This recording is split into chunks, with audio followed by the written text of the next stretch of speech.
निर्धारित कीजिए कि क्या निम्नलिखित संबंधों में से प्रत्येक स्वतुल्य सम्मिश्र संक्रामक है।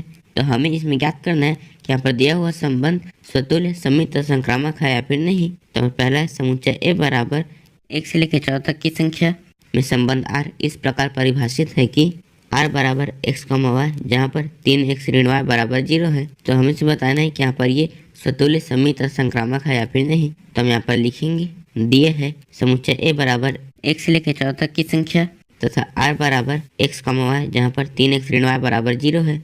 और हम इसे इस तरह भी लिख सकते हैं 3x बराबर y।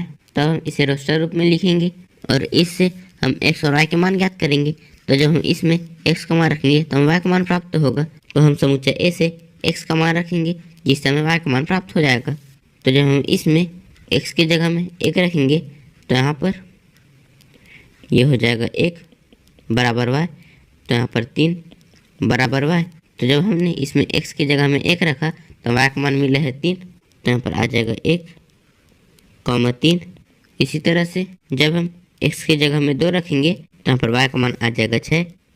हम x की जगह में 3 रखेंगे तो यहाँ पर y का मान आ जाएगा 9। और जब हम x की जगह में 4 रखेंगे तो यहाँ पर y का मान आ जाएगा 12। और जब हम x की जगह में 5 रखेंगे तो यहाँ पर y का मान आ जाएगा 15। लेकिन यहाँ पर 15 समुच्चय ए में नहीं है, इसीलिए हम इस संबंध को नहीं लेंगे। तो यहाँ पर हमने इसे रोस्टर रूप में तो लिख लिया। अब हम देखते हैं कि यहाँ पर ये स्वतुल्य सम्मिश्र संक्रामक है या फिर नहीं। तो स्वतुल्य होने के लिए इसमें 1 से लेकर 14 तक के प्रत्येक संख्याओं के द्विक मौजूद होने चाहिए। मतलब इसमें 1, 1, 2, 2, 3, 3 से लेकर 14, 14 तक प्रत्येक संख्याओं के द्विक मौजूद होने चाहिए। लेकिन इसमें न तो 1, 1 है, न ही 2, 2 है और न ही 3, 3 है। इसीलिए यहाँ पर ये संबंध स्वतुल्य नहीं है। तो हम यहाँ पर लिखेंगे स्वतुल्य। चूँकि 1, 2, 3 से लेकर 14 तक प्रत्येक एक के अवयव हैं, परंतु 1, 1, 2, 2 से लेकर 14 तक कोई भी R का अवयव नहीं है, इसलिए यहाँ पर ये संबंध स्वतुल्य नहीं है। तो हम यहाँ पर लिखेंगे अतः संबंध R स्वतुल्य नहीं है। तो यहाँ पर अब हम देखते हैं कि यहाँ पर ये सम्मित है या फिर नहीं। तो सम्मित होने के लिए अगर R में कोई अवयव AB अगर मौजूद है तो AB का उल्टा मतलब BA भी समुच्चय R में मौजूद होना चाहिए, तभी यह संबंध सम्मित होता है। यहाँ पर मान लेते हैं कि यहाँ पर यह है A और यह B। तो AB का उल्टा मतलब 1, 3 का उल्टा 3, 1 ये भी संबंध R में मौजूद होना चाहिए। लेकिन यहाँ पर 3, 1 इसमें मौजूद नहीं है, इसलिए यहाँ पर यह संबंध सम्मित नहीं है। तो हम यहाँ पर लिखेंगे चूँकि 1, 3 R का अवयव है परंतु 3, 1 R का अवयव नहीं है, अतः संबंध R सम्मित नहीं है। तो अब हम देखते हैं कि यहाँ पर ये संक्रामक है या फिर नहीं। तो संक्रामक होने के लिए अगर कोई अवयव AB R में मौजूद है और BC भी R में मौजूद है तो AC भी R में मौजूद होना चाहिए, तभी वो संक्रामक होता है। मतलब तो मान लीजिए यहाँ पर A है 1 और B है 3 और यहाँ पर 3 से शुरू होने वाला ये है, मतलब यहाँ पर यह है B और यह है C। तो अगर R में AB है, BC है तो AC भी होना चाहिए। मतलब यहाँ पर A है 1, C है 9 तो R में 1, 9 भी होना चाहिए। लेकिन इसमें 1, 9 नहीं है, इसीलिए यहाँ पर संबंध R संक्रामक नहीं है। तो हम यहाँ पर लिखेंगे चूँकि 1, 3 R का अवयव है और 3, 9 भी R का अवयव है, परंतु 1, 9 R का अवयव नहीं है, अतः संबंध R संक्रामक नहीं है। तो यहाँ पर पहला ना तो स्वतुल्य है, नहीं सम्मित है और नहीं संक्रामक है। दूसरा प्राकृतिक संख्याओं के समुच्चय n में R बराबर x, y जहाँ पर y बराबर x धन 5 तथा x 4 से छोटा है द्वारा परिभाषित संबंध R। तो हमसे बताना है कि यहाँ पर ये स्वतुल्य सम्मिश्र संक्रामक है या फिर नहीं। और यहाँ पर समुच्चय n प्राकृतिक संख्या है, मतलब ये अनंत हो सकती है, इसलिए हम यहाँ पर लिखेंगे यहाँ n बराबर 1, 2, 3 से लेकर n तक तथा R बराबर x, y जहाँ पर y बराबर x धन 5 तथा x का मान 4 से छोटा है। तो अब हम इसे रोस्टर रूप में लिखेंगे। तो यहाँ पर R बराबर, तो जब हम इसमें x का मान रखेंगे तो हमें y का मान भी प्राप्त हो जाएगा, जिससे हम इसे रोस्टर रूप में लिख सकते हैं। और यहाँ पर x का मान 4 से छोटा है तो 4 से छोटी संख्या मतलब 1, 2, 3, यहाँ पर x का मान हो जाएगा 1, 2, 3। और जब हम 1, 2, 3 को इसमें रखेंगे तो हमें y का मान भी प्राप्त हो जाएगा। तो जब हम इसमें x की जगह में 1 लिखेंगे तो यहाँ पर आ जाएगा y बराबर 1 धन 5। तो यहाँ से y बराबर आ जाएगा 6। तो जब हम इसमें x की जगह हम 1 रखेंगे तो यहाँ पर y का मान आ जाएगा 6। इसी तरह से जब हम x की जगह में 2 लिखेंगे तो यहाँ पर y का मान आ जाएगा 7। और जब हम x की जगह में 3 लिखेंगे तो यहाँ पर y का मान आ जाएगा 8। तो हम देखते हैं कि यहाँ पर ये समतुल्य है या फिर नहीं। तो समतुल्य होने के लिए इसमें प्रत्येक संख्याओं का द्विक मौजूद होना चाहिए, मतलब 1 का द्विक 1, 1, 2 का द्विक 2, 2, 3 का द्विक 3, 3, इस तरह से लेकर n तक की संख्याओं का द्विक मौजूद होना चाहिए। लेकिन इसमें किसी भी संख्या का द्विक मौजूद नहीं है, इसीलिए यहाँ पर ये स्वतुल्य नहीं है और स्वतुल्य समित संक्रामक नहीं है। यह दर्शाने के लिए केवल एक उदाहरण ही काफ़ी रहता है। तो यहाँ पर ये संबंध R स्वतुल्य नहीं है, तो हम यहाँ पर लिखेंगे क्योंकि एक n का अवयव है परंतु एक R का अवयव नहीं है, अतः संबंध R स्वतुल्य नहीं है। तो हम देखते हैं कि यहाँ पर ये समित है या फिर नहीं। तो समित होने के लिए अगर R में कोई अवयव AB है तो इसका उल्टा BA भी R में मौजूद होना चाहिए। तो हम मान लेते हैं कि यहाँ पर A है 1 और B है 6, तो AB का उल्टा मतलब 1 6 का उल्टा 6, 1 भी R में मौजूद होना चाहिए, जो कि नहीं है, अतः संबंध R समित नहीं है। तो हम यहाँ पर लिखेंगे चूँकि 1 6 R का अवयव है परंतु 6 1 R का अवयव नहीं है, अतः संबंध R समित नहीं है। तो यहाँ पर हम देखते हैं कि यहाँ पर ये संक्रामक है या फिर नहीं। तो अगर R में कोई अवयव AB है और उसमें BC भी है तो उसमें AC होना चाहिए। और अगर R में AB है लेकिन B से शुरू होने वाला कोई भी संख्या नहीं है तब भी वो संक्रामक होता है। तो जैसे हम मान लेते हैं कि यहाँ पर A का मान है 1, B का मान है 2 और C का मान है 3। अगर R में 1 2 है और 2 3 है तो उसमें 1 3 भी होना चाहिए। अगर उसमें 1 2 है लेकिन 2 से शुरू होने वाला कोई संख्या नहीं है तब भी वो संक्रामक रहता है। तो यहाँ पर 1 6 है लेकिन इसमें 6 से शुरू होने वाला कोई भी संख्या नहीं है, अतः ये संक्रामक है। इस तरह से यहाँ पर 2 7 है लेकिन 7 से शुरू होने वाला कोई संख्या नहीं है, अतः ये संक्रामक है। और 3 8 है लेकिन 8 से शुरू होने वाला कोई संख्या नहीं है, अतः ये भी संक्रामक है। तो हम यहाँ पर लिखेंगे चूँकि 1 6 R का अवयव है परंतु R में ऐसा कोई क्रमित युग्म नहीं है जिसका प्रथम घटक 6 है। इसी प्रकार क्रमित युग्म 2 7 और 3 8 के साथ है, अतः संबंध R संक्रामक है। तो यहाँ पर दूसरा सतुल्य नहीं है, समित नहीं है, किंतु संक्रामक है। तीसरा समुच्चय A बराबर 1 2 3 4 5 6 में R बराबर x, y, जहाँ पर y भाज्य है x से द्वारा परिभाषित संबंध R है। तो हमें इसे बताना है कि यहाँ पर ये सतुल्य समित संक्रामक है या फिर नहीं। और यहाँ पर y भाज्य है x से, इसका मतलब है कि जब हम इन दोनों का भाग करेंगे तो भागफल एक पूर्ण संख्या हो, मतलब उसका उत्तर इस तरह 2 या फिर 3 हो, इसका उत्तर 2.5 1.5 इस तरह का दशमलव में ना हो। तो हम यहाँ पर लिखेंगे दिए है A बराबर 1 2 3 4 5 6 तथा R बराबर x, y, जहाँ पर y भाज्य है x से।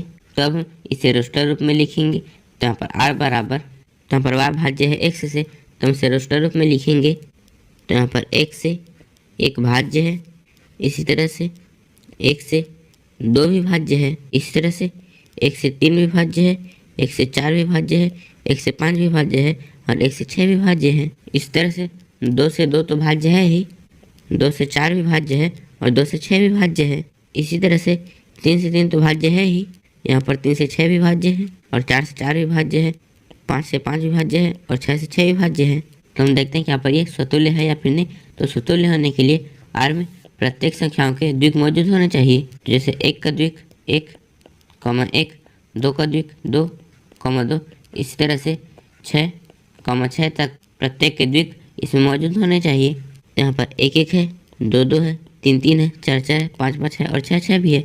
इसका मतलब है कि यहाँ पर इसमें प्रत्येक संख्याओं के द्विक मौजूद हैं। तो यहाँ पर संबंध R स्वतुल्य है। तो हम यहाँ पर लिखेंगे प्रत्येक स्मॉल a जो a का अवयव है के लिए a R का अवयव है। तो यहाँ पर इसका मतलब है कि a के अंदर जितने भी अवयव हैं इनके द्विक R में मौजूद हैं, अतः संबंध R स्वतुल्य है।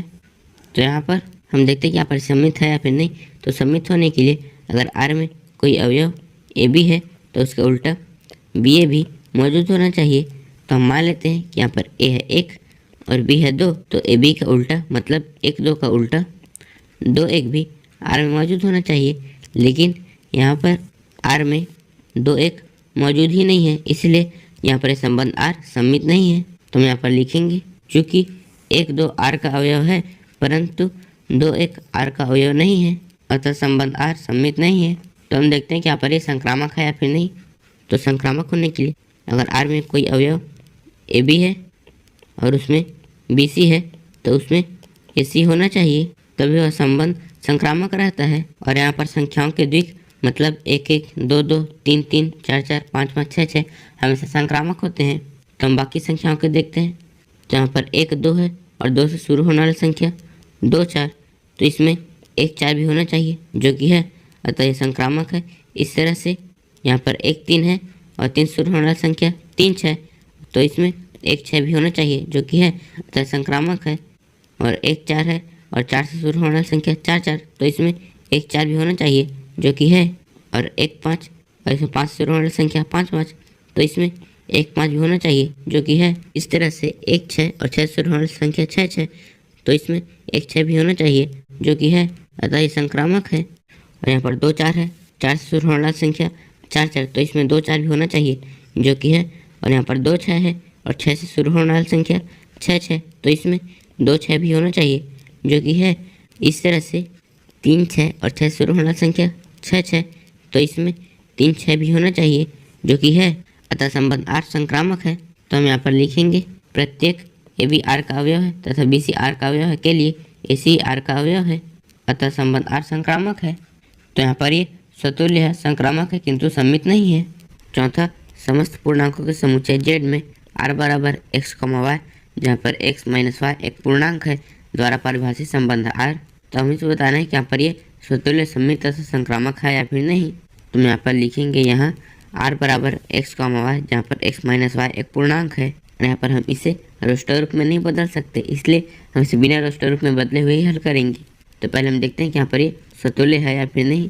तो स्वतुल्य होने के लिए Z के प्रत्येक अवयव के द्विकों का मान एक पूर्णांक होना चाहिए। तो मान लेते हैं कि यहाँ पर Z के कोई अवयव x है और x का द्विक मतलब x, x, इसका मान भी एक पूर्णांक होना चाहिए। तो यहाँ पर x, y है, x माइनस y, इस तरह से यहाँ पर x, x हो जाएगा x माइनस x, और जब हम x में x घटाएंगे तो यहाँ पर इसका मान आ जाएगा 0 जो कि एक पूर्णांक है। तो यहाँ पर x का मान एक पूर्णांक है, अतः संबंध R स्वतुल्य है। तो हम यहाँ पर लिखेंगे क्योंकि सभी x जो Z के अवयव हैं के लिए x माइनस x बराबर 0 एक पूर्णांक है। तो x, x जो R का अवयव है प्रत्येक के लिए x Z का अवयव है, अतः संबंध R स्वतुल्य है। तो यहाँ पर हम देखते हैं कि सममित है या फिर नहीं। तो सममित होने के लिए अगर x, y एक पूर्णांक है तो y, x भी पूर्णांक होना चाहिए, तभी ये सममित होगा।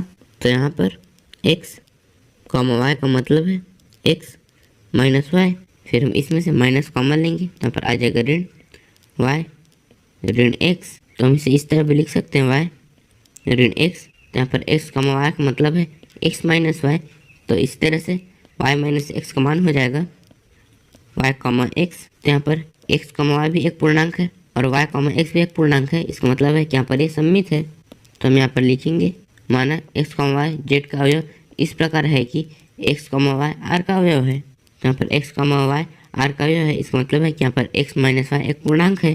तो सममित होने के लिए अगर x, y एक पूर्णांक है तो y, x भी एक पूर्णांक होना चाहिए। तो यहाँ पर हम लिखेंगे ऋण y ऋण x एक पूर्णांक है, इसका मतलब है कि y ऋण x एक पूर्णांक है। और यहाँ पर x, y का मतलब है x ऋण y, तो यहाँ पर y ऋण x का मतलब हो जाएगा y, x जो कि R का अवयव है। तो यहाँ पर प्रत्येक x, y जो Z का अवयव है के लिए x, y R का अवयव है और y, x भी R का अवयव है, अतः संबंध R सममित है। तो हम देखते हैं कि यहाँ पर ये संक्रामक है या फिर नहीं। तो संक्रामक होने के लिए अगर यहाँ पर x, y एक पूर्णांक है और y, z भी एक पूर्णांक है, तो x, z को भी पूर्णांक होना चाहिए, तब ये संक्रामक है। तो यहाँ पर x, y का मतलब है x ऋण y और y, z का मतलब है y ऋण z। यहाँ पर x ऋण y भी एक पूर्णांक है, y ऋण z भी पूर्णांक है, तो जब हम इन दोनों पूर्णांकों को जोड़ेंगे तो उसका मान भी एक पूर्णांक ही होगा। तो यहाँ पर आ जाएगा धन, फिर y से y कट जाएगा, तो यहाँ पर आ जाएगा x ऋण z। यहाँ पर इसका मतलब है कि यहाँ पर x ऋण z भी एक पूर्णांक है, यहाँ पर x, y का मतलब था x ऋण y। इसी तरह से यहाँ पर x ऋण z का मतलब है x, z। तो यहाँ पर x भी पूर्णांक है, y z भी पूर्णांक है, तो यहाँ पर x z भी एक पूर्णांक है, इसका मतलब है कि यहाँ पर ये संक्रामक है। तो हम यहाँ पर लिखेंगे माना एक्स वाई जेड जेड के अवयव इस प्रकार हैं कि एक्स वाई आर का अवयव है और वाई जेड आर का अवयव है। अब एक्स वाई आर का अवयव है और वाई जेड आर का अवयव है, तो यहाँ पर एक्स माइनस वाई और वाई माइनस जेड एक पूर्णांक है। तो जब ये दोनों पूर्णांक है तो दो पूर्णांकों का योग भी एक पूर्णांक ही होगा। फिर यहाँ पर वाई से वाई कट जाएगा, तो यहाँ पर बचेगा एक्स ऋण जेड जो कि एक पूर्णांक है। तो यहाँ पर एक्स वाई को हम एक्स ऋण वाई लिख सकते हैं, तो हम एक्स ऋण जेड को एक्स जेड लिख सकते हैं जो कि आर का अवयव है। तो यहाँ पर एक्स वाई भी आर का अवयव है, वाई जेड भी आर का अवयव है और एक्स जेड भी आर का अवयव है। इसका मतलब है कि यहाँ पर ये संक्रामक है, तो हम यहाँ पर लिखेंगे अतः संबंध आर संक्रामक है। पांचवा, किसी विशेष समय पर किसी नगर के निवासियों के समुच्चय में निम्नलिखित संबंध आर ए आर बराबर एक्स वाई, जहाँ पर एक्स तथा वाई एक ही स्थान पर कार्य करते हैं। तो हमें बताना है कि यहाँ पर ये स्वतुल्य सम्मित संक्रामक है या फिर नहीं। और यहाँ पर नगर के निवासियों का समुच्चय है जिसे हम रोस्टर रूप में नहीं लिख सकते, तो हम इसे बिना रोस्टर रूप में लिखे ही हल करेंगे। तो हम यहाँ पर लिखेंगे यहाँ आर बराबर एक्स वाई, जहाँ एक्स तथा वाई एक ही स्थान पर कार्य करते हैं। तो हम देखते हैं कि यहाँ पर ये स्वतुल्य है या फिर नहीं। तो स्वतुल्य होने के लिए एक्स भी आर का अवयव होना चाहिए। तो यहाँ पर एक्स का मतलब है कि एक्स और एक्स एक ही स्थान पर कार्य करते हैं। यहाँ पर एक्स और एक्स एक ही व्यक्ति हैं तो एक ही स्थान पर कार्य करेंगे, जिसका मतलब है कि यहाँ पर ये स्वतुल्य है। तो हम यहाँ पर लिखेंगे एक्स और एक्स एक ही स्थान पर कार्य करते हैं, जिसका मतलब है कि यहाँ पर एक्स आर का अवयव है, अतः संबंध आर स्वतुल्य है। तो अब हम देखते हैं कि यहाँ पर ये सम्मित है या फिर नहीं। तो सम्मित होने के लिए अगर एक्स वाई आर का अवयव है तो एक्स वाई का उल्टा मतलब वाई एक्स भी आर का अवयव होना चाहिए। तो यहाँ पर एक्स वाई का मतलब है कि एक्स और वाई एक ही स्थान पर कार्य करते हैं। तो हम इसे इस तरह भी कह सकते हैं कि वाई और एक्स भी एक ही स्थान पर कार्य करते हैं। तो यहाँ पर एक्स वाई आर का अवयव है तथा वाई एक्स भी आर का अवयव है, जिसका मतलब है कि यहाँ पर ये सम्मित है। तो हम यहाँ पर लिखेंगे माना एक्स वाई आर का अवयव है, जिसका मतलब है कि एक्स और वाई एक ही स्थान पर कार्य करते हैं। और हम इसे इस तरह भी कह सकते हैं कि वाई और एक्स एक ही स्थान पर कार्य करते हैं, जिसका मतलब है कि वाई एक्स आर का अवयव है। तो यहाँ पर एक्स वाई भी आर का अवयव है और वाई एक्स भी आर का अवयव है, जिसका मतलब है कि यहाँ पर ये सम्मित है। तो हम यहाँ पर लिखेंगे अतः संबंध आर सम्मित है।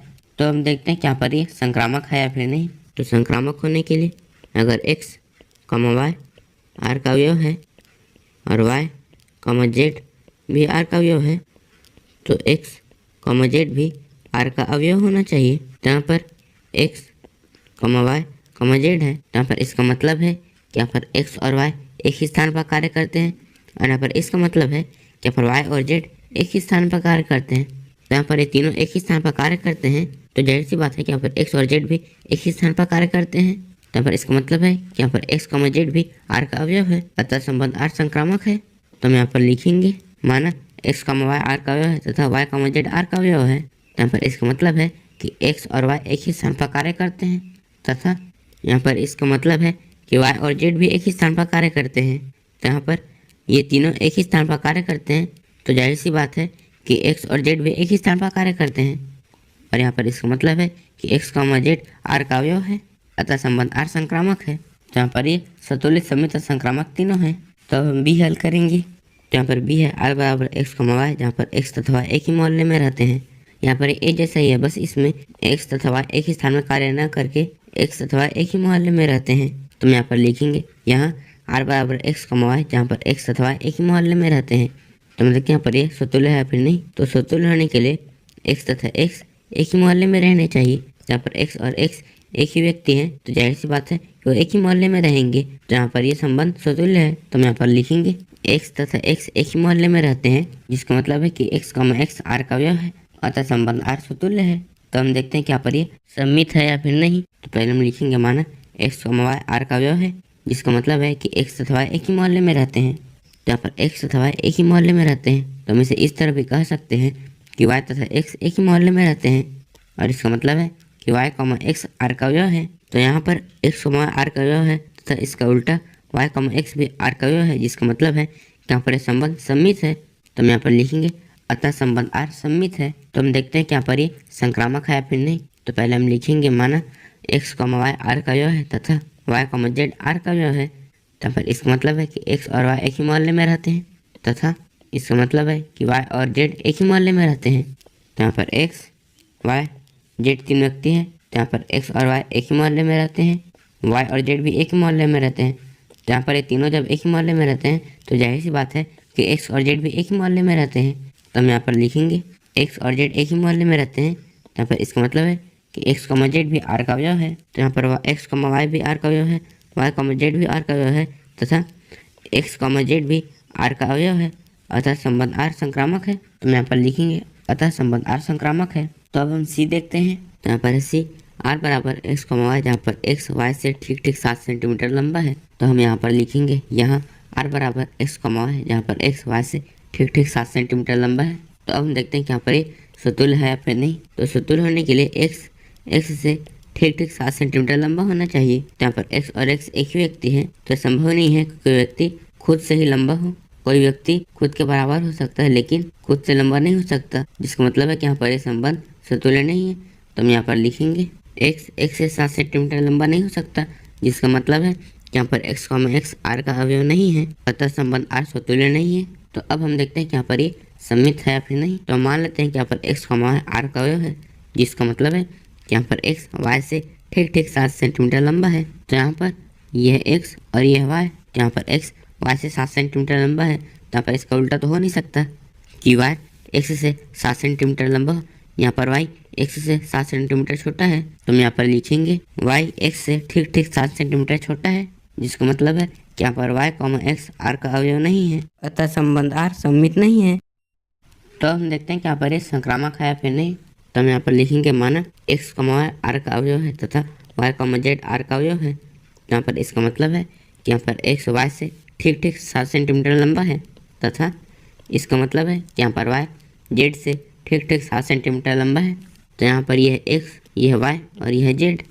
तो यहाँ पर एक्स वाई से 7 सेंटीमीटर लंबा है और यहाँ पर वाई जेड से 7 सेंटीमीटर लंबा है। तो यहाँ पर एक्स जेड से 7 धन 7 14 सेंटीमीटर लंबा है। और संक्रामक होने के लिए यहाँ पर एक्स जेड से 7 सेंटीमीटर लंबा होना चाहिए, लेकिन यहाँ पर एक्स जेड से 14 सेंटीमीटर लंबा है, जिसका मतलब है कि यहाँ पर एक्स कॉमा जेड आर का अवयव नहीं है, अतः संबंध आर संक्रामक नहीं है। तो हम यहाँ पर लिखेंगे एक्स जेड से 14 सेंटीमीटर लंबा है, जिसका मतलब है कि यहाँ पर एक्स कॉमा जेड आर का अवयव नहीं है, अतः संबंध आर संक्रामक नहीं है। तो यहाँ पर यह न तो सतुल्य है, नहीं सममित है और नहीं संक्रामक है। तो हम डी देखते हैं। तो यहाँ पर डी है आर बराबर एक्स कॉमा वाई, जहाँ एक्स वाई की पत्नी है। तो हम यहाँ पर लिखेंगे यहाँ आर बराबर एक्स कॉमा वाई, जहाँ एक्स वाई की पत्नी है। तो हम देखते हैं कि यहाँ पर सतुल्य है या फिर नहीं। तो सतुल्य होने के लिए एक्स एक्स की पत्नी होनी चाहिए। तो यहाँ पर एक्स और एक्स एक ही व्यक्ति हैं, तो संभव नहीं है कि यहाँ पर कोई व्यक्ति खुद की पत्नी हो, जिसका मतलब है कि यहाँ पर संबंध आर सतुल्य नहीं है। तो हम यहाँ पर लिखेंगे एक्स एक्स की पत्नी नहीं हो सकती, जिसका मतलब है कि यहाँ पर एक्स कॉमा एक्स आर का अवयव नहीं है, अतः संबंध आर सतुल्य नहीं है। तो हम देखते हैं कि यहाँ पर ये सममित है या फिर नहीं। तो हम यहाँ पर लिखेंगे माना एक्स कॉमा वाई आर का अवयव है, जिसका मतलब है कि यहाँ पर एक्स वाई की पत्नी है। यहाँ पर एक्स है पत्नी और वाई है पति। तो यहाँ पर पति, जिसका मतलब है कि पुरुष है, तो संभव ही नहीं है कि यहाँ पर वाई एक्स की पत्नी हो, क्योंकि यहाँ पर वाई एक्स का पति है। तो हम यहाँ पर लिखेंगे वाई एक्स का पति है, जिसका मतलब है कि यहाँ पर वाई कॉमा एक्स आर का अवयव नहीं है, अतः संबंध आर सममित नहीं है।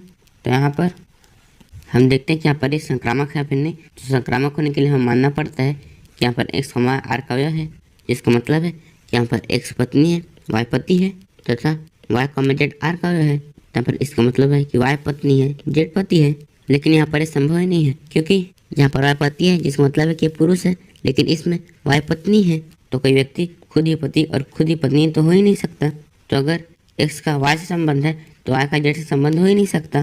तो हम इसे इस तरह से लिखेंगे, माना एक्स कॉमा आर का अवयव है तो वाई कॉमा जेड आर का अवयव नहीं हो सकता। तो यहाँ पर एक्स कॉमा वाई है लेकिन वाई कॉमा जेड ही नहीं है, जिसका मतलब है कि यहाँ पर एक संक्रामक है। अगर एक्स कॉमा वाई भी होता, वाई कॉमा जेड भी होता, लेकिन एक्स कॉमा जेड नहीं होता, तो यहाँ पर एक संक्रामक नहीं होता। लेकिन यहाँ पर एक्स कॉमा वाई है लेकिन वाई कॉमा जेड ही नहीं है, जिसका मतलब है कि यहाँ पर एक संक्रामक है। तो हम यहाँ पर लिखेंगे अतः संबंध आर संक्रामक है। तो यहाँ पर सतुल्य नहीं है, सममित नहीं है, किंतु संक्रामक है। तो हम ई देखते हैं। तो यहाँ पर ई है आर बराबर एक्स कॉमा वाई, जहाँ एक्स वाई के पिता हैं। तो हम यहाँ पर लिखेंगे यहाँ आर बराबर एक्स कॉमा वाई, जहाँ पर एक्स वाई के पिता हैं। तो हम देखते हैं कि यहाँ पर सतुल्य है या फिर नहीं।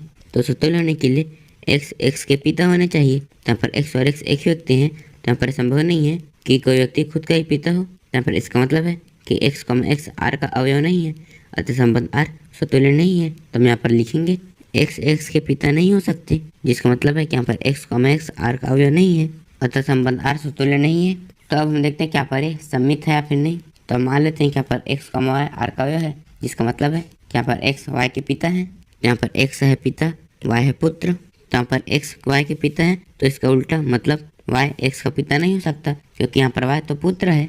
तो हम यहाँ पर लिखेंगे y x का पुत्र है, जिसका मतलब है कि यहाँ पर y, x r का अवयव नहीं है, अतः संबंध r सममित नहीं है। तो अब हम देखते हैं कि यहाँ पर ये संक्रामक है या फिर नहीं।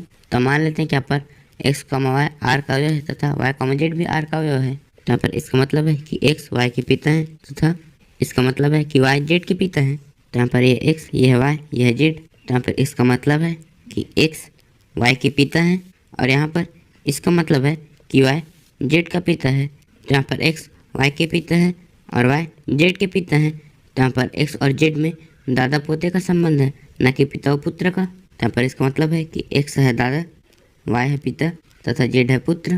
तो यहाँ पर x और z में दादा और पोते का संबंध है। तो यहाँ पर लिखेंगे x z के दादा है, जिसका मतलब है कि यहाँ पर x, z r का अवयव नहीं है। तो यहाँ पर x, y है, y, z है, लेकिन x, z नहीं है, जिसका मतलब है कि यहाँ पर संबंध r संक्रामक नहीं है। तो हम यहाँ पर लिखेंगे अतः संबंध r संक्रामक नहीं है। तो यहाँ पर ये न तो स्वतुल्य है, न ही सममित है और न ही संक्रामक है। दूसरा, सिद्ध कीजिए कि वास्तविक संख्याओं के समुच्चय r में r बराबर a, b, जहाँ a b के वर्ग से छोटा उसके बराबर है, द्वारा परिभाषित संबंध r न तो स्वतुल्य है, न तो सममित है, न तो संक्रामक है। तो हमें इसमें सिद्ध करना है कि यहाँ पर ये न तो स्वतुल्य है, न ही सममित है और न ही संक्रामक है। तो हम यहाँ पर लिखेंगे यहाँ r बराबर a, b, जहाँ a का मान b के वर्ग के मान से छोटा उसके बराबर है। तो हम देखते हैं कि यहाँ पर ये स्वतुल्य है या फिर नहीं। तो स्वतुल्य होने के लिए a का मान a के वर्ग से छोटा उसके बराबर होना चाहिए। तो किसी भी संख्या का मान अपने वर्ग से छोटा बराबर होता है। जैसे 2 का मान छोटा बराबर होता है 2 के वर्ग से, 3 का मान छोटा बराबर होता है 3 के वर्ग से, लेकिन 1/2 का मान बड़ा होता है 1/2 के वर्ग से। तो यहाँ पर हमें एक उदाहरण ऐसा मिल गया है जहाँ पर a का मान अपने वर्ग से बड़ा है और स्वतुल्य नहीं है। यह सिद्ध करने के लिए एक उदाहरण भी काफ़ी रहता है। तो यहाँ पर इसका मतलब है कि संबंध r स्वतुल्य नहीं है। तो हम यहाँ पर लिखेंगे a का वर्ग a से बड़ा उसके बराबर है, जो सदैव सत्य नहीं है, जिसका मतलब है कि यहाँ पर a, a r का अवयव नहीं है, अतः संबंध r स्वतुल्य नहीं है। तो हम उदाहरण लिखते हैं। जब a का मान 1/2 होगा तो 1/2 का मान बड़ा होता है 1/2 के वर्ग से, क्योंकि 1/2 के वर्ग का मान होता है 1/4, जो कि 1/2 से छोटा है। अतः 1/2 का मान 1/2 r का अवयव नहीं है। यहाँ पर हम देखते हैं कि सममित है या फिर नहीं। तो हम यहाँ पर लिखेंगे माना a b r का अवयव है। तो यहाँ पर इसका मतलब है कि a का मान b के वर्ग से छोटा उसके बराबर है। तो अगर ये सत्य है तो इसका उल्टा मतलब b का मान a के वर्ग से छोटा उसके बराबर होगा, वो सदैव सत्य नहीं हो सकता, जिसका मतलब है कि यहाँ पर b, a r का अवयव नहीं है, अतः संबंध r सममित नहीं है। तो हम उदाहरण लिखते हैं जहाँ पर a का मान 2 है और b का मान 5 है। जब हम इसे इसमें रखेंगे यहाँ पर हमें मिलेगा कि 2 का मान 5 के वर्ग से छोटा है, लेकिन 5 का मान 2 के वर्ग से बड़ा है, क्योंकि 2 के वर्ग का मान होता है 4, जो कि 5 से छोटा है। तो यहाँ पर 2,5 r का अवयव है, लेकिन इसका उल्टा 5,2 r का अवयव नहीं है, अतः संबंध r सममित नहीं है। तो यहाँ पर क्या पर संक्रामक है या फिर नहीं। तो मान लेते हैं कि यहाँ पर a भी r का अवयव है तथा b c भी r का अवयव है। यहाँ पर इसका मतलब है कि a का मान b के वर्ग से छोटा उसके बराबर है, तथा इसका मतलब है कि यहाँ पर b का मान c के वर्ग से छोटा उसके बराबर है। अगर यहाँ पर a b से छोटा है, b c से छोटा है, तो a c से छोटा ही होगा। लेकिन हमें इसमें सिद्ध करना है कि यहाँ पर संक्रामक नहीं है। तो यहाँ पर a का मान c से छोटा होगा, लेकिन हमेशा छोटा नहीं हो सकता। और अगर यहाँ पर a का मान c से हमेशा छोटा नहीं हो सकता, इसका मतलब है कि यहाँ पर संक्रामक नहीं है। तो हम यहाँ पर लिखेंगे a का मान c के वर्ग से छोटा बराबर सदैव सत्य नहीं है, जिसका मतलब है कि यहाँ पर a, c r का अवयव नहीं है, अतः संबंध r संक्रामक नहीं है। तो अब हम उदाहरण देखते हैं। तो जब a का मान 5, b का मान 3 और c का मान 2 होगा, तो जब हम ab के मान को इसमें रखेंगे तो यहाँ पर 5 का मान 3 के वर्ग से छोटा होगा, तथा हम bc के मान को इसमें रखेंगे तो यहाँ पर 3 का मान 2 के वर्ग से छोटा होगा। तो यहाँ पर 5 का मान 3 के वर्ग से छोटा है और 3 का मान 2 के वर्ग से छोटा है, लेकिन यहाँ पर 5 का मान 2 के वर्ग से बड़ा होगा, क्योंकि यहाँ पर इसका मान 4 होता है, जो कि 5 से छोटा है। तो तो 5,3 आर का अवयव है तथा 3,2 भी आर का अवयव है, लेकिन 5,2 आर का अवयव नहीं है, जिसका मतलब है कि यहाँ पर संबंध आर संक्रामक नहीं है। तो हमने सीधे कर दिया कि यहाँ पर ये न तो सतुल्य है, न ही सममित है और न ही संक्रामक है। तीसरा, जांच कीजिए कि क्या समुच्चय 1, 2, 3, 4, 5, 6 में आर बराबर 1, जहाँ बी बराबर a-1 द्वारा परिभाषित संबंध आर सतुल्य, सममित या संक्रामक है। तो हमें इसे बताना है कि यहाँ पर ये सतुल्य, सममित या संक्रामक है या फिर नहीं। तो हम यहाँ पर लिखेंगे, दिया है a बराबर 1, 2, 3, 4, 5, 6 तथा आर बराबर a, जहाँ b बराबर a-1। तो हम इसे रास्टर रूप में लिखेंगे। तो जब हम इसमें a का मान रखेंगे तो b का मान प्राप्त हो जाएगा और यहाँ पर a का मान यहाँ से आएगा। तो जब हम इसमें से a के मान को इसमें रखेंगे तो हमें b का मान प्राप्त हो जाएगा। फिर हम इसे रास्टर रूप में लिख सकते हैं। तो जब हम इसमें a की जगह में 1 रखेंगे तो b का मान आ जाएगा 2। इसी तरह से जब हम इसमें a की जगह में 2 लिखेंगे तो b का मान आ जाएगा 3। और जब हम a की जगह में 3 रखेंगे तो b का मान आ जाएगा 4। और जब हम a की जगह में 4 रखेंगे तो b का मान आ जाएगा 5। और जब हम a की जगह में 5 रखेंगे तो b का मान आ जाएगा 6। और जब हम a की जगह में 6 रखेंगे तो b का मान आ जाएगा 7। लेकिन यहाँ पर 7 a में नहीं है, इसलिए हम इसे नहीं लेंगे। तो अब हम देखते हैं कि यहाँ पर ये सतुल्य है या फिर नहीं। तो सतुल्य होने के लिए समुच्चय A के प्रत्येक संख्या के द्विक इसमें मौजूद होना चाहिए, लेकिन इसमें समुच्चय A के किसी भी संख्या के द्विक मौजूद नहीं है, जिसका मतलब है कि यहाँ पर ये सतुल्य नहीं है। तो हम यहाँ पर लिखेंगे, चूंकि 1, 2, 3, 4, 5, 6 प्रत्येक A के अवयव है, परंतु 1, 1, 2, 2 से लेकर 6, 6 तक कोई भी R का अवयव नहीं है, अतः संबंध R सतुल्य नहीं है। तो अब हम देखते हैं कि यहाँ पर ये सम्मित है या फिर नहीं। तो सम्मित होने के लिए अगर AB R का अवयव है तो AB का उल्टा मतलब BA भी R का अवयव होना चाहिए। तो यहाँ पर हम मान लेते हैं कि यहाँ पर A है 1 और B है 2, तो AB का उल्टा मतलब 1, 2 का उल्टा 2, 1 भी R में होना चाहिए। लेकिन इसमें 2, 1 नहीं है, जिसका मतलब है कि संबंध R सम्मित नहीं है। तो हम यहाँ पर लिखेंगे, चूँकि 1, 2 R का अवयव है, परंतु 2, 1 R का अवयव नहीं है, अतः संबंध R सम्मित नहीं है। तो अब हम देखते हैं कि यहाँ पर ये संक्रामक है या फिर नहीं। तो संक्रामक होने के लिए अगर AB R का अवयव है और BC भी R का अवयव है तो AC भी R का अवयव होना चाहिए।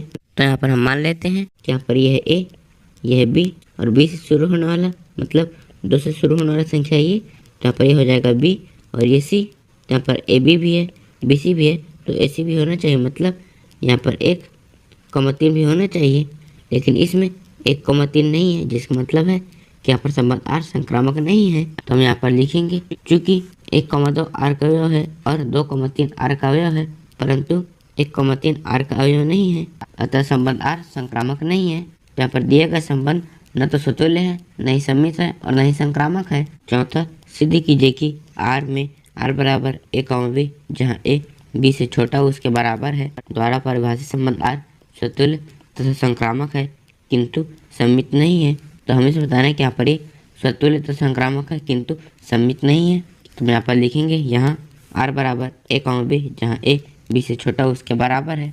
तो अब हम देखते हैं कि यहाँ पर ये सतुल्य है या फिर नहीं। तो सतुल्य होने के लिए a को a से छोटा व उसके बराबर होना चाहिए। यहाँ पर इसका मतलब है कि या तो a से छोटा हो सकता है या फिर a के बराबर हो सकता है। तो यहाँ पर यह तो संभव नहीं है, किंतु यहाँ पर a का मान a के बराबर हो सकता है, जिसका मतलब है कि यहाँ पर a, a R का अवयव है, अतः संबंध R सतुल्य है।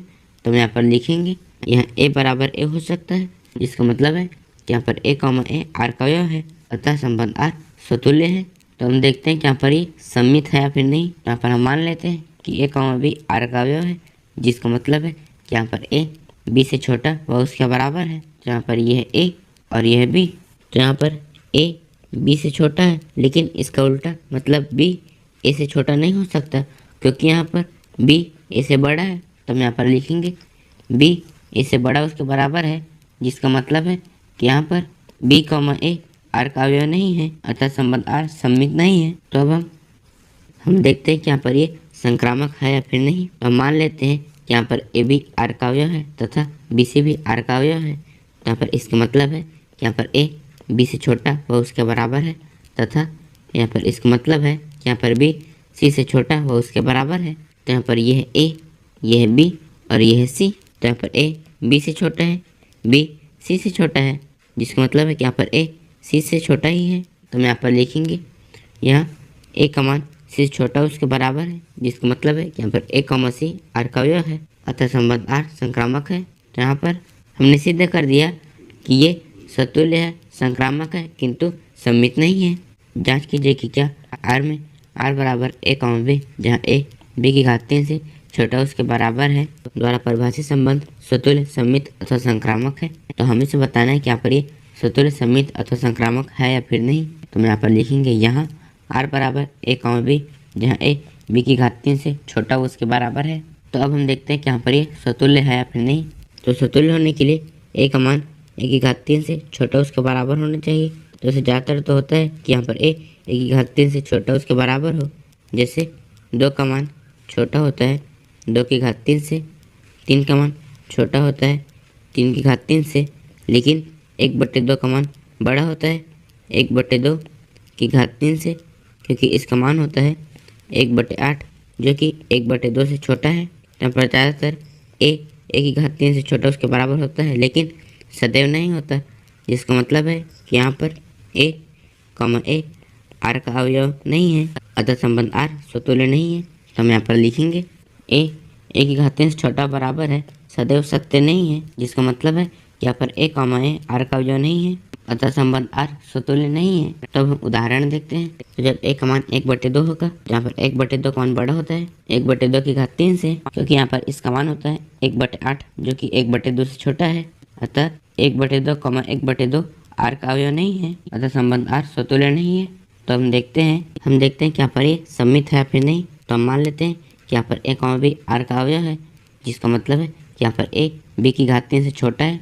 तो अगर ये है तो इसका उल्टा मतलब बी ए की घात 3 से छोटा उसके बराबर सदैव सत्य नहीं है, जिसका मतलब है कि यहाँ पर बी ए आर का अवयव नहीं है, अतः संबंध आर सममित नहीं है। तो अब हम उदाहरण देखते हैं। तो जब ए का मान 1 होगा और बी का मान 2, तो जब हम इसे इसमें रखेंगे तो यहाँ पर 1 छोटा होता है 2 की घात 3 से, लेकिन 2 बड़ा होता है 1 की घात 3 से, क्योंकि यहाँ पर इसका मान होता है 1 जो कि 2 से छोटा है, अतः 1,2 आर का अवयव है, लेकिन 2,1 आर का अवयव नहीं है, अतः संबंध आर सममित नहीं है।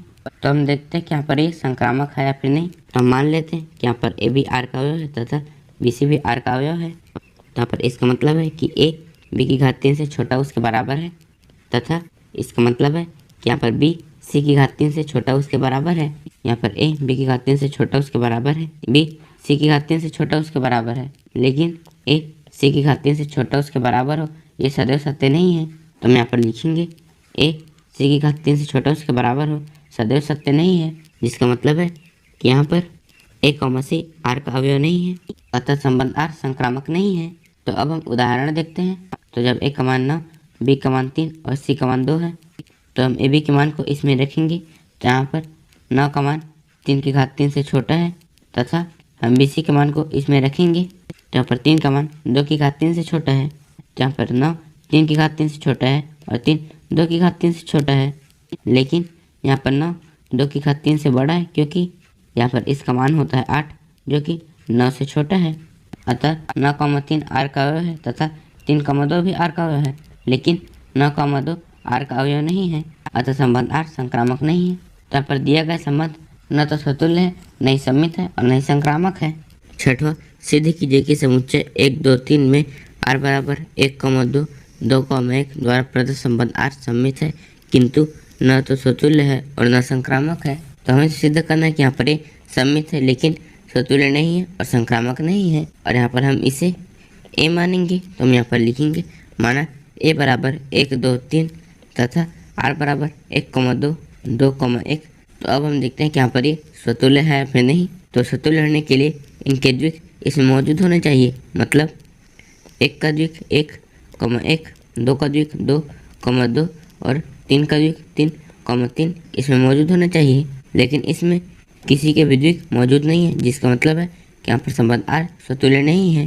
तो हम यहाँ पर लिखेंगे चूँकि 1, 2, 3 ए के अवयव है, परंतु 1, 1, 2, 2, 3, 3 आर के अवयव नहीं है, अतः संबंध आर स्वतुल्य नहीं है। तो हम देखते हैं कि यहाँ पर ये सममित है या फिर नहीं। तो सममित होने के लिए अगर आर में कोई अवयव ए बी है तो ए बी का उल्टा मतलब बी ए भी मौजूद होना चाहिए।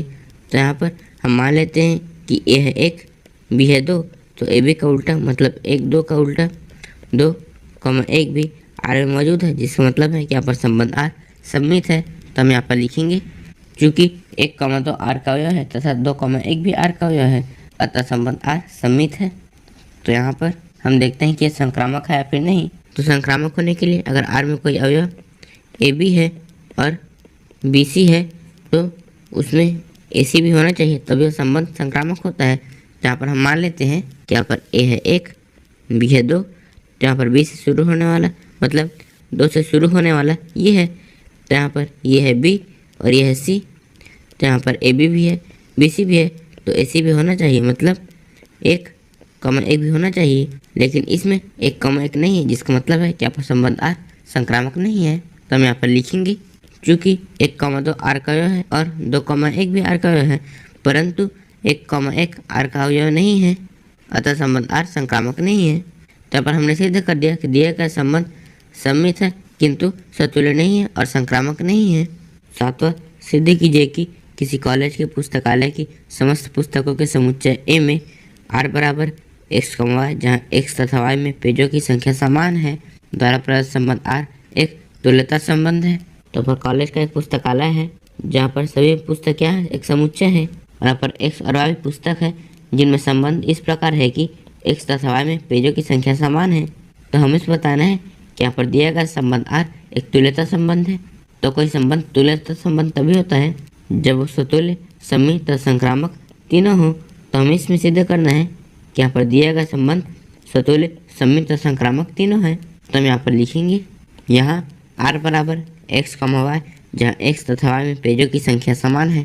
तो अब हम देखते हैं कि यहाँ पर ये स्वतुल्य है या फिर नहीं। तो स्वतुल्य होने के लिए x तथा x में पेजों की संख्या समान होनी चाहिए। तो यहाँ पर x और x एक ही पुस्तक है, तो जाहिर सी बात है कि यहाँ पर x और x में पेजों की संख्या भी समान होगी, जिसका मतलब है कि यहाँ पर x r का अवयव है, अतः संबंध r स्वतुल्य है।